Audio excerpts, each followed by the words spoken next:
Assalamualaikum warahmatullahi wabarakatuh. Berjumpa lagi dengan saya Sri Untari dalam mata pelajaran Sejarah Peminatan untuk kelas 10 di semester 2. Nah, pada pelajaran kali ini kita akan belajar tentang peradaban awal dunia. Nah, sebelum kita mulai pelajaran, alangkah lebih baiknya untuk kita berdoa agar apa yang kita pelajari hari ini dapat berguna untuk hari ini dan di kemudian hari nanti. Berdoa dipersilahkan. Oke, berdoa selesai. Sebelum kita memulai, Ibu ingatkan untuk jangan lupa kalian mengisi absensi yang sudah tersedia di Moodle. Nah, selanjutnya silakan simak materi peradaban awal dunia. Sebelumnya, pernahkah kalian berpikir apa itu peradaban? Nah, peradaban atau peradaban awal dunia atau kuno itu adalah sebutan untuk sebuah tingkatan kebudayaan yang sudah tinggi dari bangsa-bangsa yang ada di dunia pada masa sebelum Masehi. Nah, peradaban juga disebut civilization ya. Nah, peradaban awal atau peradaban kuno, kebudayaan yang sudah tinggi sebuah bangsa yang ada di dunia itu sebelum Masehi. Mungkin kalian pernah berpikir kenapa ya peradaban Yunani itu sangat terkenal. Kemudian kenapa Cina sangat terkenal. Nah, nanti kita akan pelajari semua mulai dari peradaban Mesopotamia, Mesir, kemudian ada Cina, nanti ada Yunani, Romawi, Amerika kuno dan lain sebagainya. Nanti kita akan bahas satu persatu.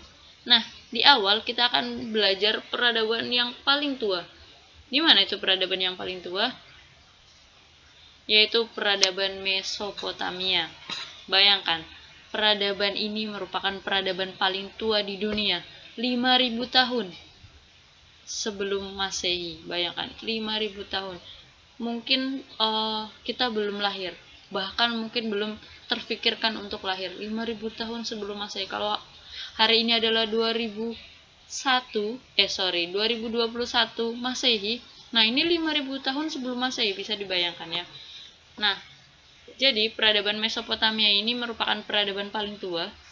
Letaknya di dekat sungai Efrat dan Tigris. Kalau misal kalian lihat petanya hari ini, merupakan daerah Irak, yaitu di sekitar yang sekarang menjadi negara Irak ya.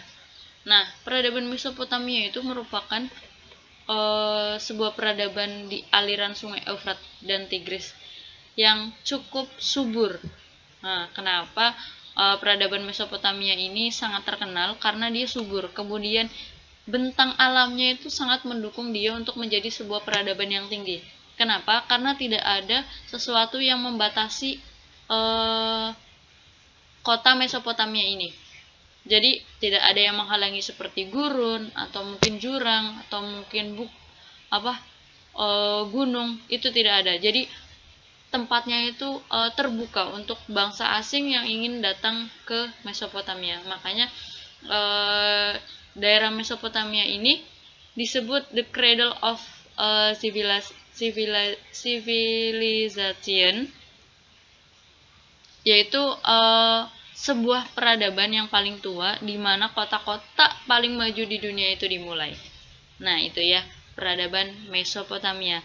Nah, peradaban Mesopotamia yang berlangsung sangat lama ini didukung oleh bangsa-bangsa yang menguasainya. Ada bangsa Sumeria, Akkadia, Guti, Elam, Amori, Asyur, Kaldea, Persia, dan Makedonia atau peradaban Yunani. Nah, yang pertama kita akan bahas bangsa Sumeria. Jadi awalnya peradaban Mesopotamia itu dibangun oleh bangsa Sumeria. Nah, bangsa Sumeria juga memiliki 3 periode, yaitu periode Ubaid, Uruk, dan Jemdet. Oke. Nah, ini merupakan peninggalan-peninggalan dari bangsa Sumeria pada masa peradaban Mesopotamia. Nah, lihat ini yang merupakan mangkuk Samara dari periode Ubaid. Kira-kira tahun 4000 sebelum Masehi, ini peninggalannya. Nah, ini merupakan peninggalan yang cukup berpengaruh di dunia, bahkan sangat berpengaruh, yaitu sebuah tulisan cuneiform. Nah, ini pada masa awal periode Uruk. Mungkin tulisan ini merupakan tulisan pertama di dunia. Nah, bisa dilihat ya, betapa majunya peradaban Mesopotamia. 5.000 tahun sebelum Masehi mereka sudah mengenal tulisan. Tuh ya. Kemudian ini ada patung laki-laki yang sedang berdoa, yaitu pada masa periode Jemdet Nasher. Tentunya masih dalam pengaruh bangsa Sumeria pada peradaban Mesopotamia. Oke, lanjut kita ke yang kedua adalah bangsa Akkadia. Bangsa Akkadia yaitu pada tahun 2200 sebelum Masehi, Raja Sargon Agung itu berhasil menguasai Sumeria yang tadinya Mesopotamia dikuasai oleh bangsa Sumeria, kemudian ditaklukkan oleh Raja Sargon. Makanya nanti kerajaan Akkadia itu menciptakan sistem pos yang pertama. Jadi Raja Sargon ini terkenal sangat kuat ya, Raja Sargon Agung pada masa dari bangsa Akkadia. Nah, Raja Sargon kemudian memperluas wilayahnya sampai ke Mesopotamia bagian selatan dan utara. Bisa dilihat ya. Era kepemimpinan Akkadia disebut juga Sumero-Akkadia. Kenapa disebut Sumero-Akkadia? Karena Raja Sargon ini tidak membuang semua kebudayaan Sumeria yang sudah ia kuasai. Jadi sudah dikuasai, tidak semuanya kebudayaan dibuang, melainkan juga diakulturasikan dengan kebudayaan Akkadia. Makanya pada masa kepemimpinan Raja Sargon disebut juga era Sumero-Akkadia. Kemudian ada pada masa kepemimpinan Naram-Sin, wilayah kekuasaannya itu diperluas sampai ke Teluk Persia dan Mesir.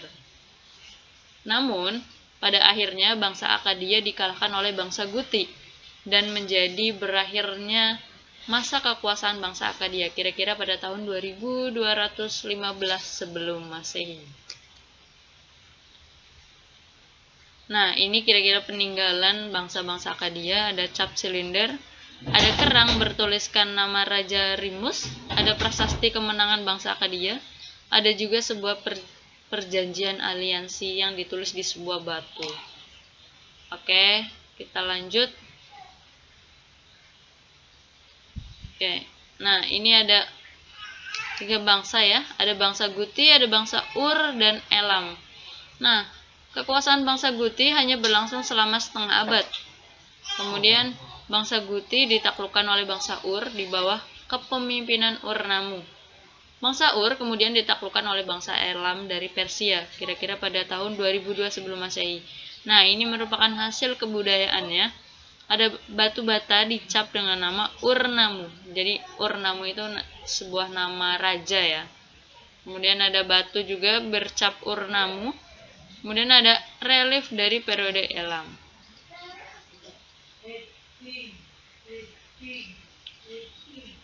Lanjut kita ke bangsa Amori. Nah, pada bangsa Amori ini sesuatu yang sangat terkenal adalah rajanya. Rajanya adalah Raja Hammurabi. Kenapa dia sangat terkenal? Karena dia menciptakan sistem hukum yang pertama. Sistem hukum yang adil menurut pada masa itu, yaitu Kodeks Hammurabi ya, yaitu ditulis sebuah sistem hukum yang tertulis. Kemudian yang kelima adalah bangsa Amori. Nah, bangsa Amori, raja yang terkenal adalah Raja Ashurbanipal. Kenapa ia terkenal? Karena dia membangun sebuah perpustakaan yang paling besar. Mungkin dia adalah perpustakaan pertama di dunia, yaitu di kota Niniwe di peradaban Mesopotamia. Oke, lanjut. Yang selanjutnya adalah bangsa Kaldea. Nah, setelah bangsa Kaldea menaklukkan Mesopotamia, dia membangun kembali kerajaan Babylon. Jadi, kerajaan Babylon itu tadi pada masa Raja Hammurabi.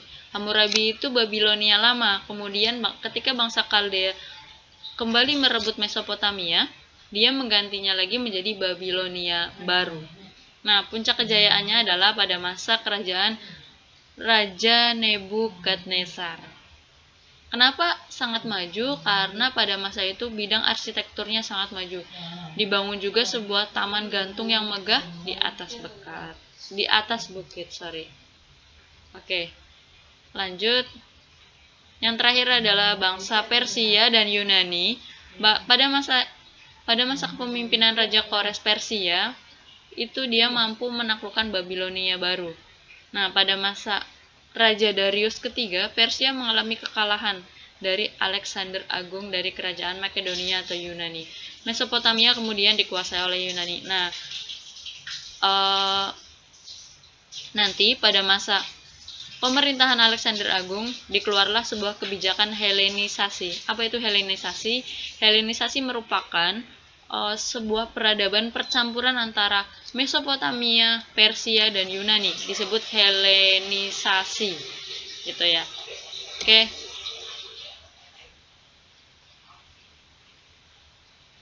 Nah, ini kira-kira struktur masyarakat pada masa itu.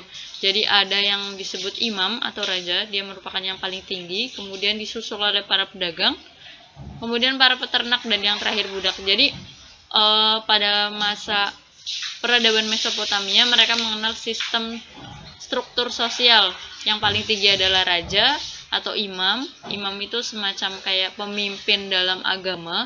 Kemudian ada pedagang, petani, peternak, dan pemburu, dan yang terakhir paling rendah adalah budak. Oke, sekian pelajaran kita pada materi peradaban Mesopotamia. Kurang lebihnya mohon maaf. Wassalamualaikum warahmatullahi wabarakatuh.